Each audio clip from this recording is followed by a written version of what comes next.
letzten rein ins nächste.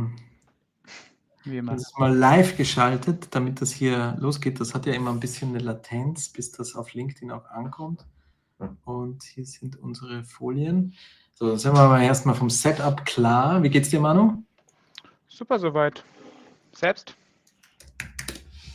Auch. Also ich hatte gerade einen echt schönen, wir haben ja für diese Fördermittel Masterclass, also quasi Online-Community und Kurs, wo wir irgendwie so 30 Teilnehmer drin haben und sind jetzt in Woche 5 und hatten auch heute wieder gute Beteiligung. Was sind so 16 Leute oder so waren dabei, wenn ich es richtig gesehen habe und in Erinnerung. Und interessante Fragen. Also wir arbeiten uns so durch generell, wie macht man einen Förderantrag, aber dann halt auch immer Schwerpunktthemen. Heute haben wir über die Abgrenzung, De Minimis, AGVO und Kleinbeihilfen gesprochen und haben auch ein bisschen Feedback zum Kurs eingesammelt. Spannend. Das hat echt gut funktioniert. Schau mal, ich sehe uns da schon. Müssen wir kurz gucken, ob wir schon live sind.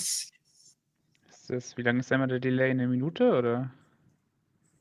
Warte mal, muss hier okay, yeah, we should switch to English. Welcome to everybody who's already in the call. We're going to start in a second. People are dropping in now very fast. Excellent. Great. Excellent to see everybody who's already joined.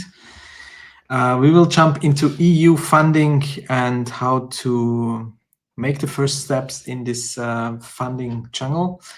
Manuel Schmidt and myself will do the presentation part, and the main part, or what is at least equally important to the presentation part, is the Q&A. So for all the questions, and that's maybe first housekeeping topic, we use LinkedIn Live, which means that you can stay within LinkedIn and have a very easy way, a convenient way, I hope, to consume this webinar, which should hopefully bring a huge added value to guide you through your first steps in EU funding.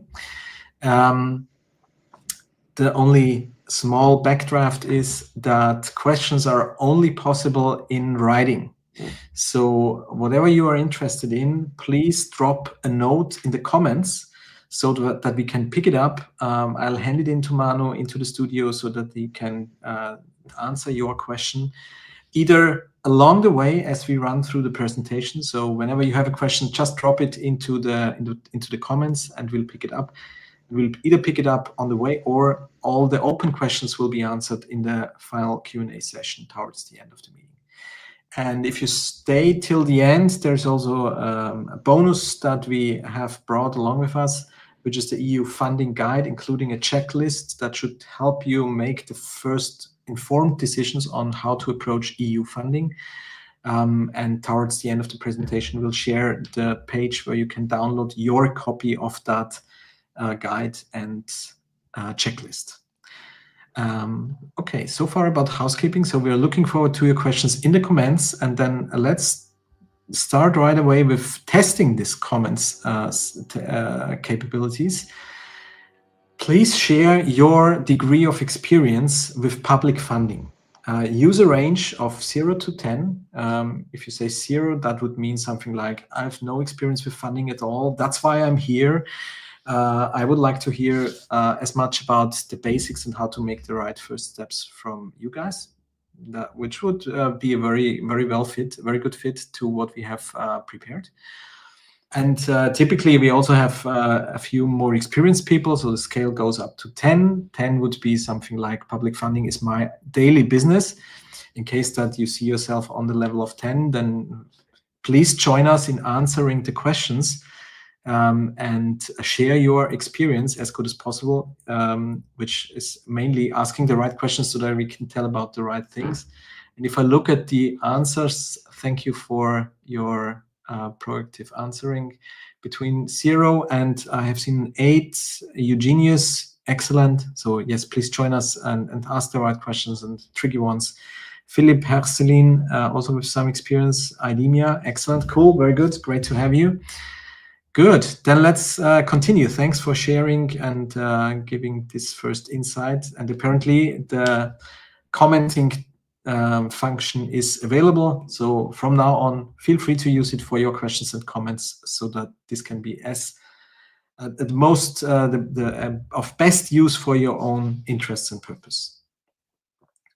Never got any funding, unfortunately, max 0. Okay, yeah, then start trying or try harder or use our help. That would be the right place to start. Who is presenting here? Manuel and myself both are colleagues at Considerate.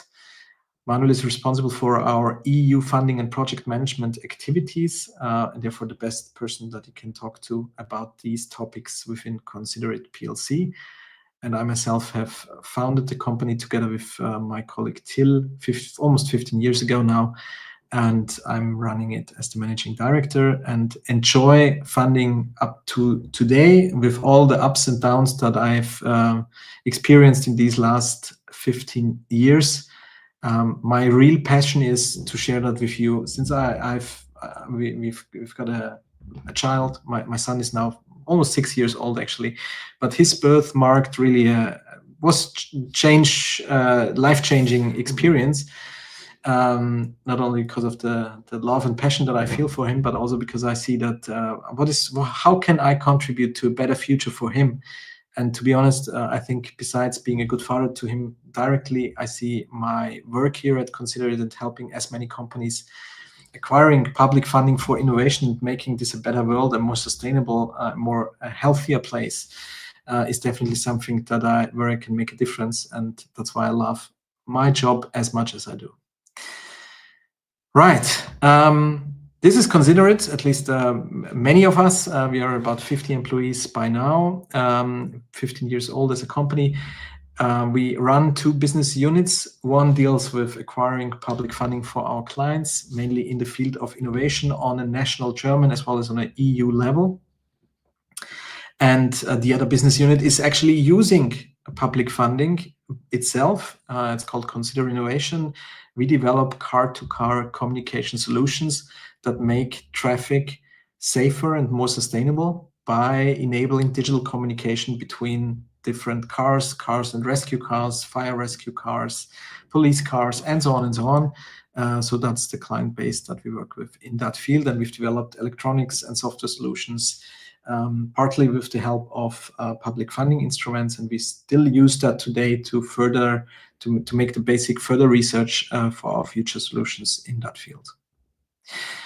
Which means that we know to a certain extent really how to use it. What are the pitfalls of public funding? What should it take care of? How can you combine different funding instruments in a smart and legal way, right? How can you split projects and activities into different assignments?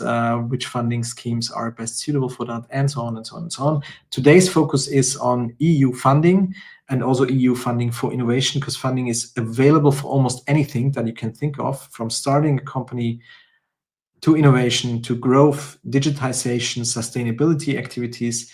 There is funding mainly on a national level also available for crisis management. So if you are in danger of going bankrupt, there may be funding options available to help you cope with such difficult situations. And there is also funding for succession. So when a company is handed over to the next generation, also that are activities where funding instruments are available. We focus on funding for innovation, and what we've learned about it and what main benefits we see. You can find that as a list on this page. Let me just pick a few out of them. What I really enjoyed a lot in the last 15 years is that public funding enabled us to attract amazing talent to us as a company. We are a small company, still with our 50 employees, and therefore succeeding in a difficult employing market where it's hard to find the right people to make our company grow further. Funding has definitely been helpful, because we can show talented people that we work on interesting topics, that there is a stability behind these activities, because typically funding projects run for 3, sometimes even more years, but typically 3 years. And that gives also a planning horizon where also the collaboration with universities and research organizations come as a benefit for being attractive as an employer of choice ourselves, plus also identifying future talents within research and academic organizations that see their later career in a more commercial company like ours. And that way we share great partnerships that are long-standing. And I just want to emphasize this aspect. Don't only think about the money perspective of funding. There's also many other benefits that come to the table in employment, but also in the field of collaboration across company and organizational borders, which is maybe the strongest source of innovative ideas, because you bring together different perspectives on topics, and that's where a lot of great ideas are being born. And just check in the comment section, because I've promised that we also look along the way, and there's at K2 match. That sounds like less good on the grant side. So okay, that can be a great complementary approach, rather, that we join forces here. So cool. Great to have you. We have a comment of Max. Okay, that's more like introductions, I guess. Again, about Method and Greek. Okay. Okay, I think everybody can read that yourself. I'm just checking whether we have questions that we should answer along the way. Sorry for the long Maybe question. just a comment. I don't know where you're from, but if you're from Germany, there are actually quite cool game funding opportunities. There's also one in Europe, but it's not as well funded as the German one. So if you're in Germany, it's probably the right time. Yeah. Gaming was opened up a few years back. Until then, there was a clear message: no gaming, no funding for gaming in Germany. But even without funding, a strong industry has developed. And now I see the question. Yes, so picking the right funds. We have actually in the past developed a game for an, how do you say, Stiftung in English? I don't know the right word. A foundation. Yeah, I think foundation is the right word, which aims for general impact. So looking beyond just public funding, but also in the field of Gemeinnützigkeit. So NGO-based funding can be an interesting perspective here for you, Max. Okay. Very good. Then let's continue. I think we are close to handing over to you, Manu. I have one last slide, which I think I should do. Step by step to innovation funding. How can you approach this activity really in 4, or if you extend it also in 5 simple steps? Start on the left. Start by asking yourself, are you eligible for funding as a company? And that means you apparently for EU funding need to have a site within Europe. That's clear, I guess. You need equity and cash flow, so you need an established company for innovation fundings. You should have about 5 employees at least in most cases, and you should aim for a budget of about 200k euros that you aim to spend. Why do I say that? That's not a threshold that's publicly available, but it's more an indication that we give, because underneath this value of 200k euros, the bureaucratic effort is simply too high. And also working with then agencies like ours to help you acquire this funding doesn't make too much sense underneath this threshold of 200k, which doesn't mean that you can't get funding if you have costs of less than 200k, but the economic feasibility is getting much harder with that limitation in mind, especially on an EU level, I would say. Then look at the eligibility of the project. You need to ask yourself, do you have something that's novel enough? Is it a real innovation? Does it go beyond the state of the art? At least beyond the state of the art of what's available in your ecosystem and your context? Do you have a systematic approach, which is in most cases something that you can establish in case you don't have it from scratch? You can build that up. A systematic approach means a project description, a working plan that makes sense, splitting it work packages, forming hypotheses based on which you aim to work. So you may even call it as a scientific way of approaching innovation is probably not the worst guideline to succeeding in funding requests, as long as you also are able to describe how you plan to later commercialize and exploit what you aim to develop. Because typically impact is key. You need to show that what you aim to develop changes people's lives, improves the economy, improves sustainability. So research on its own, just as a purpose in itself, is typically not funded in the innovation programs. There are others where this can be funded, but in innovation, typically not. And you need technical risks, which is very tightly connected to the novelty. If you are able to describe technical risks, which means that you need to overcome challenges where at the beginning of the projects you may not exactly know how you will resolve these. And that is what is characterizing innovation in many ways, that you need to enter into these risks. And the funding, actually, why do you get the funding money? Not because your story is so cool, but because the EU and nation states want to make more innovation happen and want to reduce the perceived risk in the economy for these activities. That's what's the actual purpose of these public funding budgets. Once you have established eligibility on those two levels, you start looking for the right program. Today we focus on EU programs, but keep in mind there may also be interesting alternatives on a national level as well as on a federal level. In some cases, you will also find something like joint undertakings where money comes partly from EU, partly from nation states. That can be very interesting programs. I guess Manu will cover some of these in his presentation. So very interesting, because you're not only competing on an EU level with all the others, but you also have this, in the best case, a wave that you can ride based on the programs also of your nation state. And then you start acquiring the right funds, either yourself or in a strong community or with our help. The best advice I can give here is stay focused. Don't try too many things in parallel. Pick one, maximum two initiatives at a time and put effort into making them really, really good.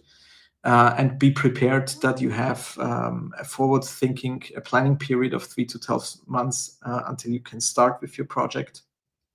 And that you have a project duration of 2, typically more like 3 years.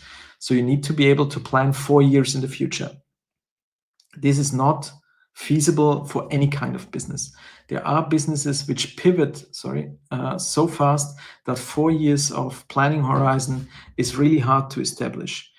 In these cases, address this topic as early as possible. I wouldn't say that funding is the right instrument for financing any kind of innovation. It's very well suited for some, especially for those where 4 years of planning horizon are available and you can work with that. And then extend it. So once you have success with one funding program, you may generate appetite for more and look into additional programs also on different levels. And that can be really rewarding, because once you have joined this community of companies and organizations, universities, academia that are being funded, you will see that there are strong ties, a strong network, that you will meet the same faces over and over again at matchmaking events and stuff like that. And it gets easier by joining this community as an active part and helping the others succeed and getting help from the others to succeed yourself. And with having said that, I would hand over to you, Manu. All right. Maybe before you start, shall we take a short look into comments, questions? Have you read them? Is there something that we can answer? So I only have the presentation mode on. Okay. I don't see them actually. I'll show them. I think you have to put them in. Yeah.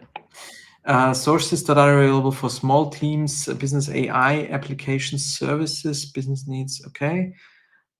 First impression is I would also look on a national level for that kind of projects, Srivan.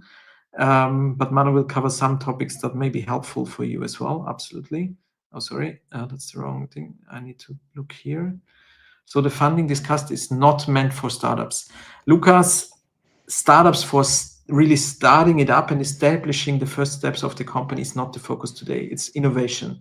We have many startups that are established as companies, so that where the founding has happened, they exist as companies and they join these programs if they have enough basic funding, right? So you typically get between 30 and 70% of funding from public sources. You need to answer where the rest of the money comes from. If you have good answers for that at hand and can prove them, then also startups are eligible to join these initiatives. Even if it's about more than 200K, then, especially then, absolutely. Friedhelm wrote, according to the first steps, my company appears not to be eligible. The project is with every aspect mentioned. What to do? If the company is not eligible, then that typically would mean that you need to have some basic financing components that can be venture capital, seed rounds, angel investments and stuff like that, which can also come from public national sources, I would advise here, Friedhelm. That would be first directions to look. And that are now new questions that came in. I would keep them for the Q&A session, Manu. Otherwise, we run out of time completely. Yeah, I think some of the questions probably will be answered also on the next slides. Super. Okay, maybe you can press the next. Yes. I just wanted to add also something. So you're told like, yeah, for some it might not be too good if the project runs for 3 years. So if especially in a very volatile innovation environment. However, especially in big companies, it can be also quite a benefit that these projects run for 3 years. And depending on which approvals you have had at the beginning, they can also safeguard some of your development. So you promise towards the public authority something, you create steady income by it. So we also had often the cases where actually having a funding project running and the promises in the contracts helped you to, or helped our customers to keep innovations on the roadmap in times where there was quite some pressure, cost pressure, for example, such as currently in the automotive industry. So it can also have some benefits. Yeah, just wanted to add that. But yes, maybe let's get started. On this graph, I briefly wanted to talk with you about how we envision to building up a funding pipeline. For sure, each company has another starting point. We also heard at the beginning that there are people who have never had any experience or success with funding. Maybe there are others who have already 2 or 3 projects running and are quite happy with the income generated for your innovations. I think we are like now at the very beginning, we never had any experience. How would we advise to start it? So we differentiate 3 different kinds of steps in the development process of a funding pipeline. The first one is the basics. So also, no matter we do this, but also in companies, if you start your funding roadmap, you should always start with programs which are of very high success. And there are, for example, tax programs which are available in each country of Europe, or almost each country of Europe, where you have super high chances of getting your some payback of the nations.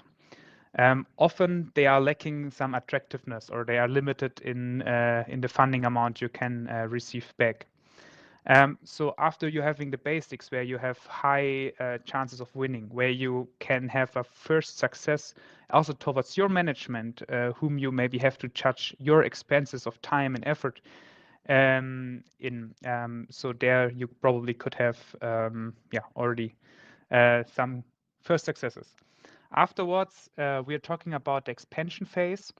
There you're normally entering after 1, 2, maybe 3 projects, you're entering bigger programs where unfortunately often these programs are super competitive. So you're like having a chance of something between 5 and 30% depending on the framework and depending on the own proposal. For sure, the stronger proposals have way better chances than others have.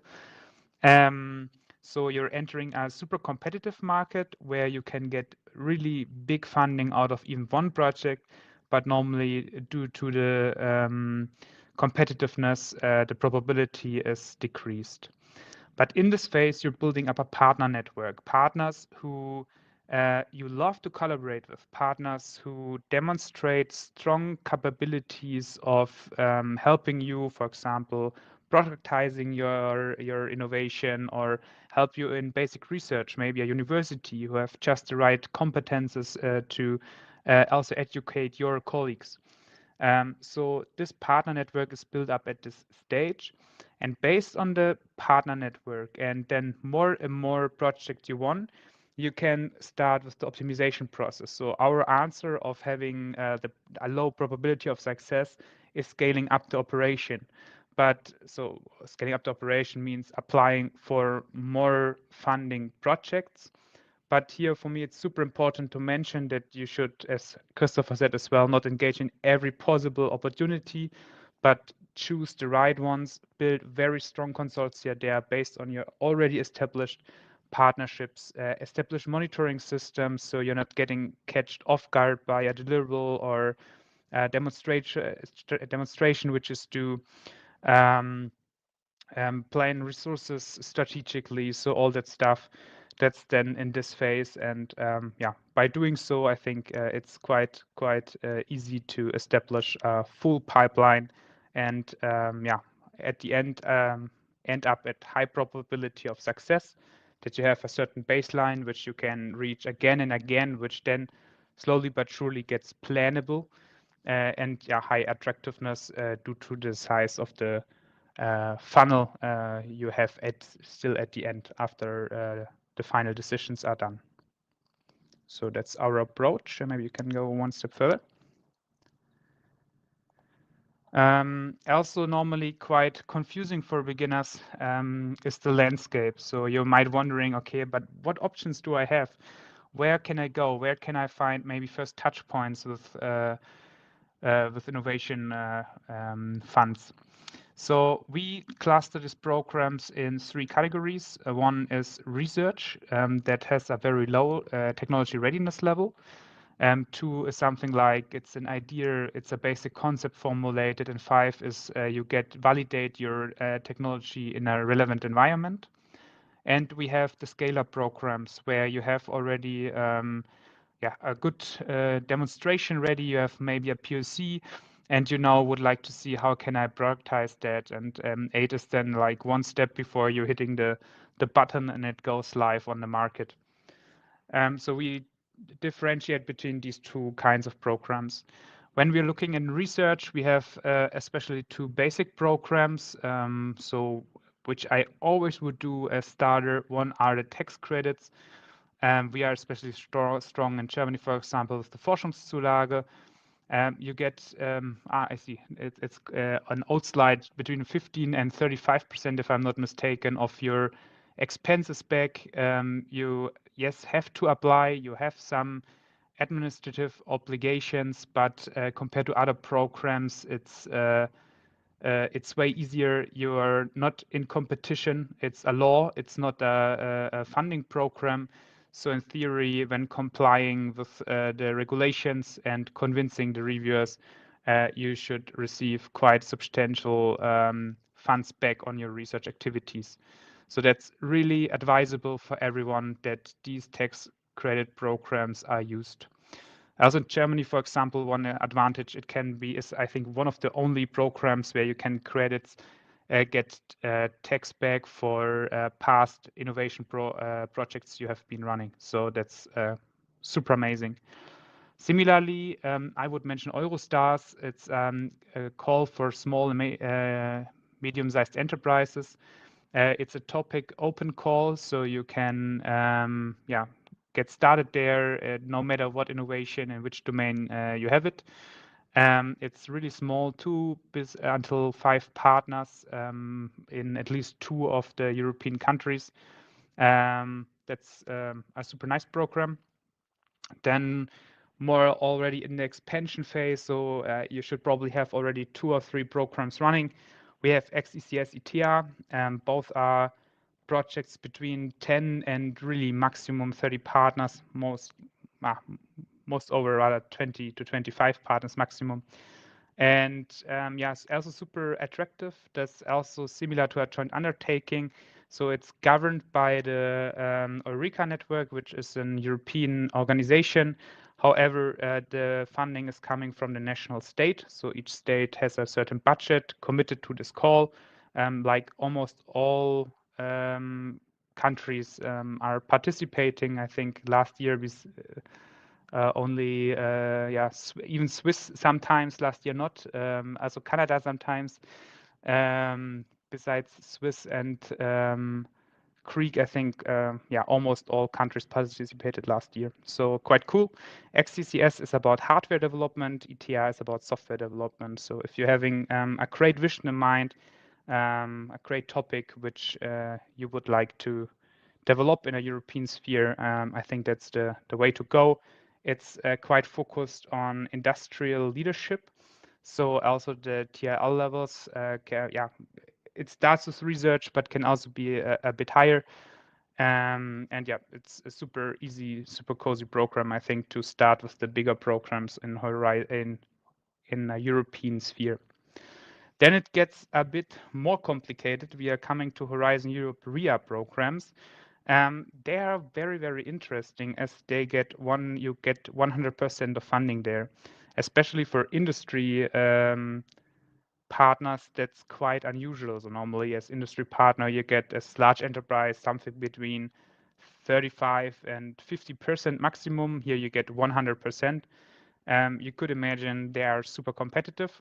Also from the requirements, they are very, very crazy. So it's quite an effort to get that done. It's the most excellent partners of Europe have to come together in a certain domain to get a project won there.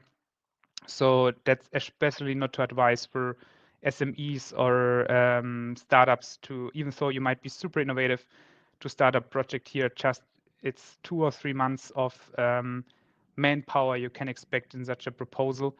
That can be quite overwhelming for startups, or for sure some are getting contractors or consultants on board to cover this expenses, but yeah, still it's quite a work. If we go even further, we can also look at ChipsU. That is one of the biggest programs available ever in the research domain, which can cover 25 to 50 partners per project.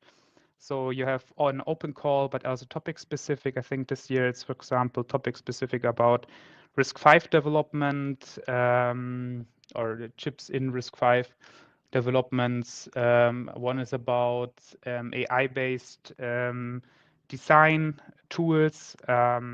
So there you have both, and they expect you that you bring in really the most significant player of Europe, also to develop some new methodologies. It's about chip development, or ECS at least.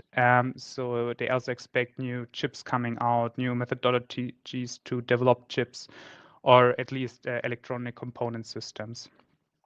That's but what you can also see, it's quite interesting in terms of funding. So normally we get out 700K to or up to 2 million in total funding in this program per partner. Super interesting. When we are looking on the scale up, so you already have your POC, you would like to mature it, you maybe want to get to know the right partners to manufacture it. We have other programs in Europe for startups, and that's actually one of the few programs where really startups are the only wished beneficiaries. So EIC is there very good. It can also be SMEs, but I think most of the money is going to startups. And we always say, if you could imagine being a unicorn in 3 or 4 years from now, and you're confident that you have also the backup in terms of investors and stuff, then you should apply for ECIS Accelerator. So they want to bring you out from a POC, out from a pilot into or from a POC into a pilot production. giving you up to 2.5 million and with a 70% funding ratio. So that's quite unique. Also, their competition is quite high. However, if you are super innovative and going this direction anyhow, the scale-up direction, I think that is still a very good option. And I see some of my things are still in German. Sorry, I've apparently forgot to translate. Similar to ChipsU RIA, we also have a ChipsU Innovation Action IA, which also has open calls and topic-specific calls, similar size, bit less in funding. Also, the ratio of funding is a bit less than Research and Innovation Action. That comes, due to the higher risk associated with research projects compared to scale-up projects, or innovation actions. Therefore, the public authorities are providing a bit less funding per person month. And also on Horizon Europe, we have innovation actions, similarly to ChipsU, also a bit smaller than ChipsU, but also quite competitive and quite excellence demanding programs. Besides this, there's also two other programs, just Christopher mentioned it already before. We have national programs in France. It's, for example, BPI from BPI France. In the Netherlands, it's the Growth Fund. In Germany, there's SME Innovative Program or some special programs about 6G or about a maritime funding cluster. So there are quite some national calls. There I have to admit we are focused highly on Germany. So national programs we most over just offering in Germany. However, there's one last, and they can be either research or scale up. And there's one more program which I would like to mention, which is the Interreg program. There, I think, are over 20 different kind of regions in Europe, which can be cross-border, for example. So Poland, Germany, Denmark, Germany, for example, but also like North Sea region, where you then have even Great Britain in. And in these programs, you try to solve problems which are specific to this region. Also quite interesting. Normally they are driven by a public authority, so it could be either a city, a community, it could be a harbor, or anything which is in public hand. But also industrial player can contribute here. At least in the program I was participating last year, there was a 60% funding quota, which is also super attractive, especially for large enterprises. So also I'd like to mention this. And if we are talking about impact projects, normally the Interreg projects they change how people live in this region, at least in a pilot project. Yep, I think that's it. When we're looking now on the timeline, so I think timing is almost as important as knowing about these programs, because there are normally just 1 or 2 submission dates per project or per program. So actually there's only one besides Eurostars, which has 2 submissions a year, starting maybe from left to right. So the XECS submissions, as well as the last EIC submissions, you're already missed, so to say, for this year. There was the ITEA FVP submission. FVP is the second phase, so also this is not applicable for everyone starting a project. However, now on 15th of March, there's the Eurostars PO submission coming. Then the next one are in end of April, the ChipsU PO submissions. So there were the brokerage event last week. I think most of the posters are online. So if you're still interested in joining a ChipsU project, that should be most easily accessible via this way. Besides that, we expect new Interact calls in between May and July. I would keep your eyes open. I will keep mine as well. There will be new opportunities for funding for certain regions. I think it's Middle Europe and one or two others. Please keep your eyes open. Also, the work programs should be available for the Horizon Europe. So there are already the draft versions online, but also you will find in April the final Horizon Europe calls, which are, I think, super interesting. Beginning of March is also brokerage event. So in case you would like to get to know which projects are forming already and how the final calls will look like, also in March, there will be an opportunity to do so. The next bigger cycle of submissions will be done in autumn, where we have the Eurostars POs, we have the Horizon Europes in the space domain, we have the Horizon Europes in the digital domain. We have then again the XECS matchmakings for the next year submissions, and also mid of November we will have ETA PO submissions. So the next generation of ETA and XECS projects are expected and also to start end of the year. Yeah, that's a bit a pity in our business. It's always very cyclic. So you see like February there is quite something. Now mid-April, May is quite something, and then autumn will be quite busy. General advice, I think it comes with the next slide. But start early enough. Yeah. We just printed for you the application process. It's super generic now, as each program follows an own timeline and has own requirements. There are sometimes public authorities who provide you with feedback after 6 weeks, others take like 5 to 6 months. So it is not always the same, but we tried to our best knowledge now to compile our experience to show you a more or less unified process. There is an ideation normally starting early. Ideation is normally done by the partner starting a project. So if you, for example, have an idea, plan at least 2 or 3 months for it, just to compile some slides on the project mission. Think of who's your tribe, who's your best partners with whom you would like to team up. Then depending, some projects taking half a year, some 1 or 2 months. Sometimes it just fits. So the ideation phase is therefore gray, can be different by project. Then normally the application phase, where you really start working into the proposal documents.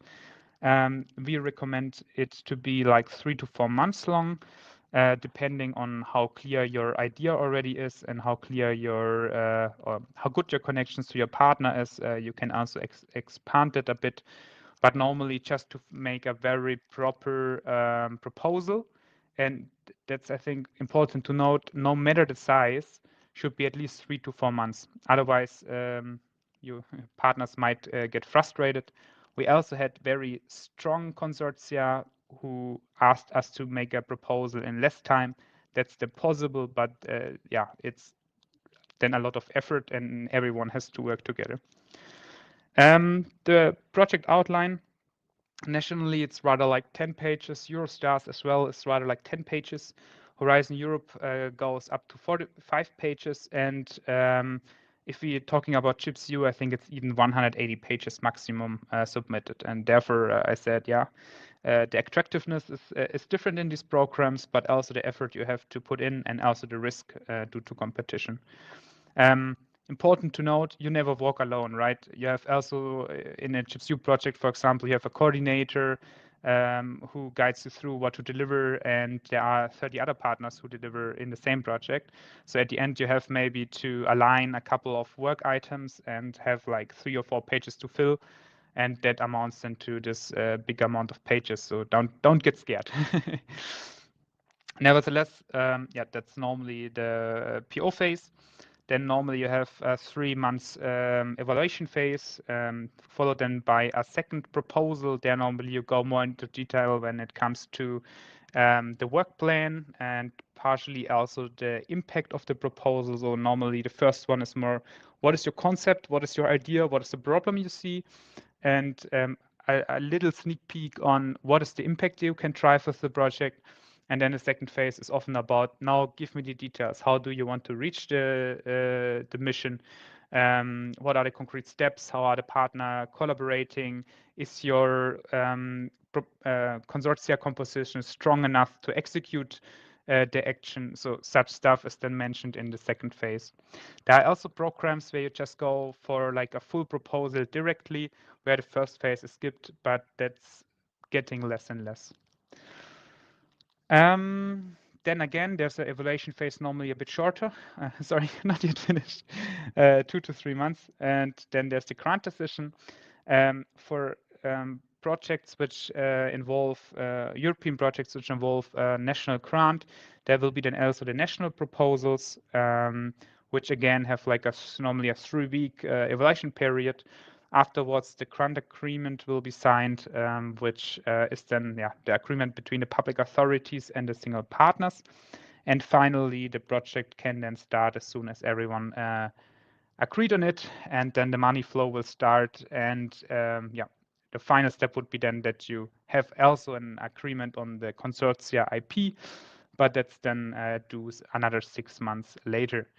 And what I wanted to show with that, it's a longer process. It takes 6 to 12 months, which also indicates it's nothing. If you start now to apply for funding, it's nothing where you can expect next week money income. But it's giving you profits already in this earlier phases, for example, by getting to know new partners, forming concepts, getting to know new customers potentially in the setup of the project. So even so, yes, it's a quite long process. I see it also as quite rewarding. Maybe we can jump to the next slide. Yeah. And all this with all these options and also the long process, I took Homer now as reference how I sometimes get to know people feel, and maybe we can jump to the next to answer directly where we can start. If you would like to start the funding game, that's not really for the beginners. We always advise to start with a problem or a missing capabilities. As Christopher said, there are funding programs for every problem, but you have to know your problem. Next one would be to investigate the right funding scheme. Look for the one, is it rather research? Is it rather scale up? Do you want rather to go for a national program or an interregional program? So depending on what you are up for, identify the right one. You can use the graph we just showed as reference, and then look into it whether which one fits you best. For most of the programs I've showed, I think for 80% of them, there are brokerage events. You can just Google it, adding brokerage to your search, and you will find it. That's really the very best way to get started. If you're coordinator, it's quite some effort, but often there are consortia which still missing some pieces of expertise, and your company might be a fit. On these brokerage events, there's normal poster sessions, sometimes pitch sessions, where forming consortia say, hey, I have this in mind, I want to go in this direction, who's up for collaboration? And that's a very, very easy and comfortable way to get in touch with other innovative partners, visionaries in Europe, and aligning with them on how you could contribute. Normally, it's also quite easy then to enter 2 or 3 consortia.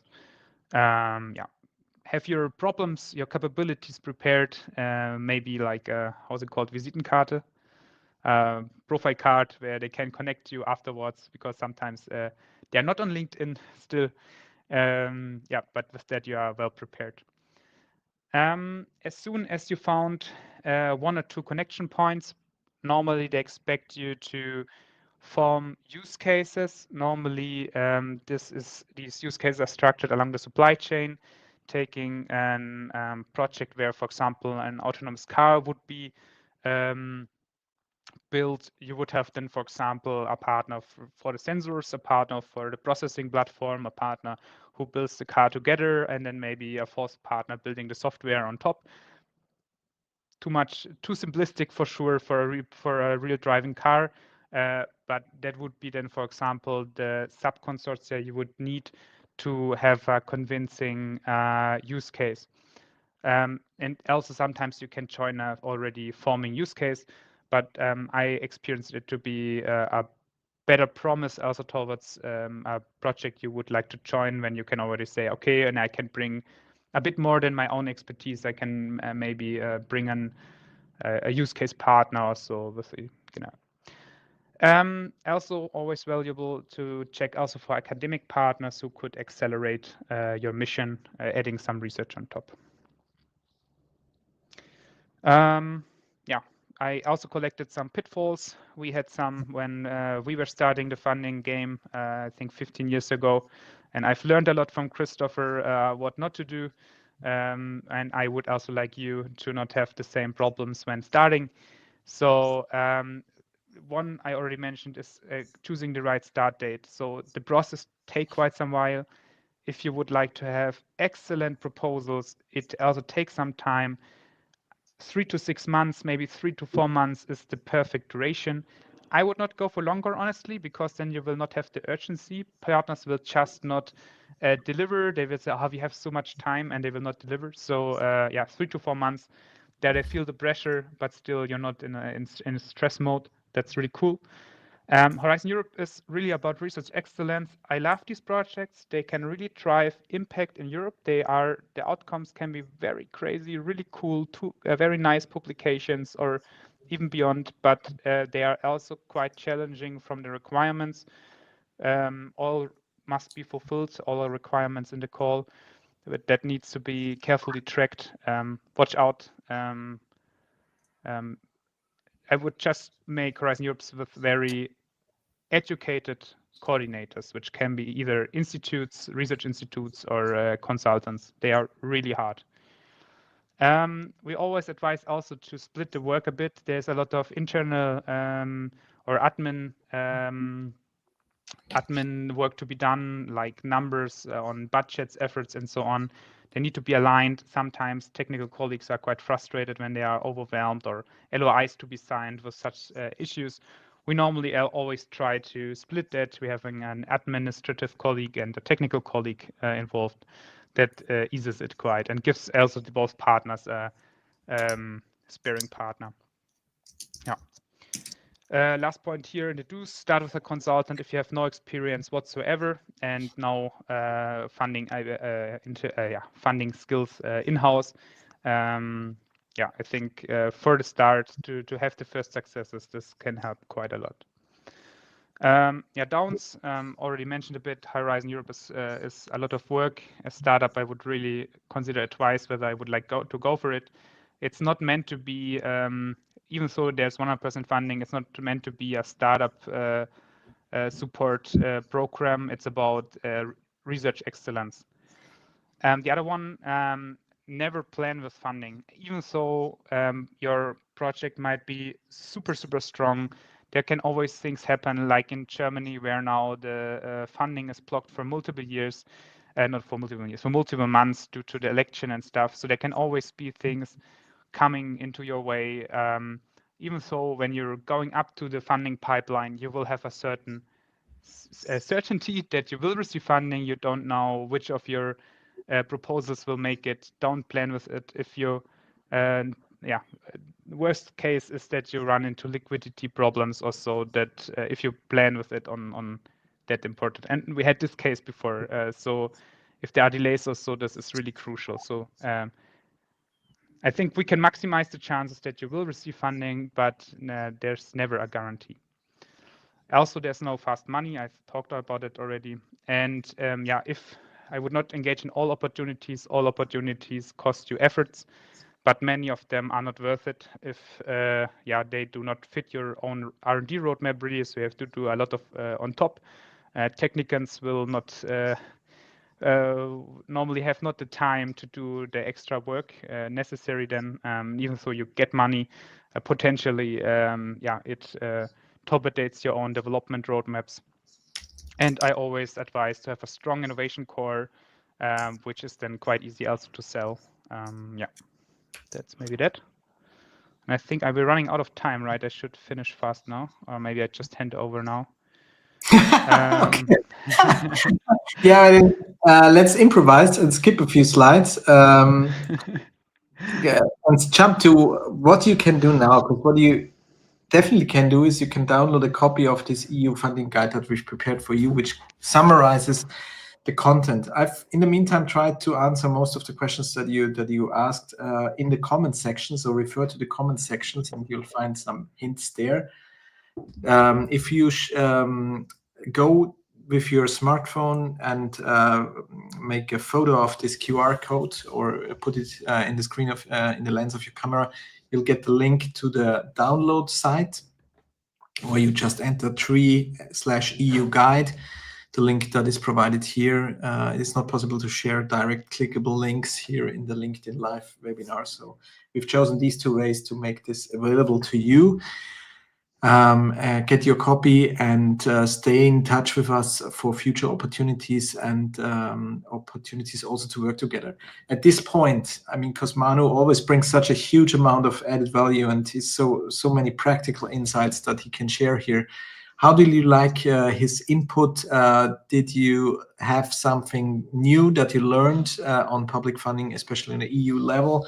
What is your feedback? Maybe you want to share a small emoji, like clapping hands for Manu as a comment, so that we can also see how well it was perceived by you and whether we should continue with this format, and also Manu as a kind of a guest speaker, because we are always tearing him out of his daily work, and it's a huge effort he takes to prepare the slides, prepare the content, and join me today in this call. So thanks a lot, Manu. It was, as usual, a pleasure.